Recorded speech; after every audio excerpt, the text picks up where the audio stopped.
بسم اللہ الرحمن الرحیم۔ دوستو، آج ہم حضرت سلیمان علیہ السلام اور چینٹی کا واقعہ جاننے والے ہیں، اور ساتھ میں چینٹی کے بارے میں کئی ایسی باتیں جو ہمیں نہیں معلوم ہے اور ہم غلطی کر دیتے ہیں۔ کیا آپ کے گھر میں بھی چینٹیاں نکلتی رہتی ہے؟ اور کیا آپ چینٹیوں کو بھگانے کے لیے نئے نئے طریقے استعمال کرتے ہیں؟ ہمیں یقین ہے کہ اس واقعہ کو سننے کے بعد آپ کی چینٹیوں کے ساتھ جو دشمنی ہے وہ دوستی میں بدل جائے گی۔ دنیا میں بہت سی کیڑے موجود ہیں، چینٹی بھی انہی میں سے ایک ہے۔ اس چھوٹے سے کیڑے کا ذکر اللہ پاک نے قرآن شریف میں بھی کیا ہے۔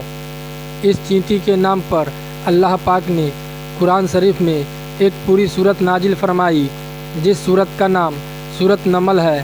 عربی میں چینٹی کو نمل کہا جاتا ہے۔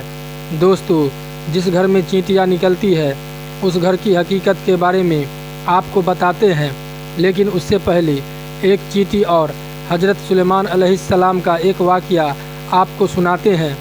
کہا جاتا ہے کہ ایک بار حضرت سلیمان علیہ السلام دریا کے کنارے بیٹھے ہوئے اللہ پاک کی قدرت کے نظارے دیکھ رہے تھے۔ تبھی انہوں نے دیکھا کہ ایک چینٹی آئی جس کے منہ میں ایک دانہ تھا، اور وہ اس دانے کو لے کر اس دریا کے کنارے جا رہی تھی۔ حضرت سلیمان علیہ السلام اس چینٹی کو دیکھ رہے تھے۔ اس کے بعد وہ چینٹی ہلکی ہلکی چلتے ہوئے دریا کے کنارے پر پہنچ گئی۔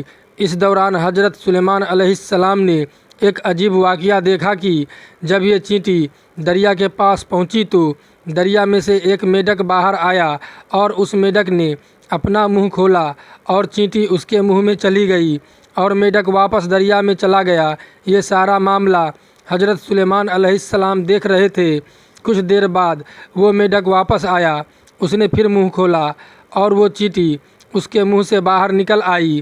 حضرت سلیمان علیہ السلام نے غور کیا تو انہیں ایک فرق محسوس ہوا کہ اس سے پہلے چینٹی جب میڈک کے منہ میں گئی تھی تو اس چینٹی کے منہ میں دانہ تھا، جو کہ اب اس کے منہ میں نہیں تھا۔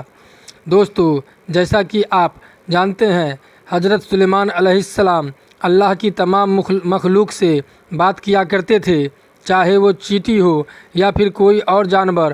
آپ سبھی مخلوق اور جانوروں سے بات کیا کرتے تھے۔ یہ حضرت سلیمان علیہ السلام کا معجزہ تھا جو اللہ پاک نے ان کو عطا فرمایا تھا۔ سلیمان علیہ السلام نے چینٹی کو بلایا اور پوچھا کہ یہ کیا معاملہ ہے؟ یہ تم کیا کر رہی ہو؟ ابھی تو منہ میں دانہ لے کر میڈک کے منہ میں گئی تھی، تم کہاں گئی تھی؟ چینٹی کہنے لگی کہ اے اللہ کے نبی، سمندر کی گہرائی میں دور جا کر ایک پتھر ہے، اور وہ پتھر اندر سے خالی ہے۔ اس پتھر کے اندر ایک کیڑا رہتا ہے۔ اللہ تعالیٰ نے اس کیڑے کو ایسے جگہ پر پیدا کیا کہ وہ وہاں سے نکل نہیں سکتا، وہی اس کی پوری دنیا ہے۔ مجھے اللہ تعالیٰ نے اس کام پر لگایا ہے کہ میں اس کو کھانا لے کر جاؤں، اور اللہ پاک نے ہی اس میڈک کو بھی اس کام پر لگایا ہے۔ میڈک مجھے اپنے منہ میں لے کر پانی سے ہوتا ہوا اس پتھر کے قریب جاتا ہے۔ وہ میڈک اس پتھر کے سوراخ پر اپنا منہ رکھ دیتا ہے۔ میں میڈک کے منہ سے نکل کر اس کیڑے کے پاس جاتی ہوں، جو اناج میرے منہ میں ہوتا ہے اس کے پاس رکھ دیتی ہوں۔ یہ میڈک میرا انتظار کرتا رہتا ہے۔ میں واپس اس کے منہ میں داخل ہو جاتی ہوں، اور یہ پانی میں تیرتا ہوا مجھے واپس کنارے پر لے آتا ہے۔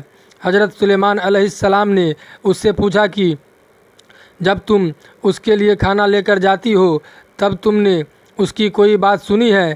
چینٹی کہنے لگی، ہاں، جب میں اس کے لیے کھانا لے کر جاتی ہوں تو ہر روز میں اس کی باتیں سنتی ہوں۔ حضرت سلیمان علیہ السلام نے پوچھا کہ وہ کیا باتیں کرتا ہے؟ چینٹی بولی، وہ کیڑا کہتا ہے، یہ وہ ذات ہے جو سمندر کی گہرائی میں اس پتھر کے اندر بھی مجھے نہیں بھولا۔ اپنی رحمت کو اپنے بندوں پر بھی مت بھولنا۔ دوستو، یہ تھا حضرت سلیمان علیہ السلام اور چینٹی کا واقعہ۔ گھر سے چینٹیوں کو نکلنا کس بات کی طرف اشارہ ہے؟ تو غور سے سن لیجئے۔ دوستو، بزرگوں کے مطابق جس گھر میں چینٹیاں نکلنا بند نہ ہو تو یہ اس بات کی نشانی ہے کہ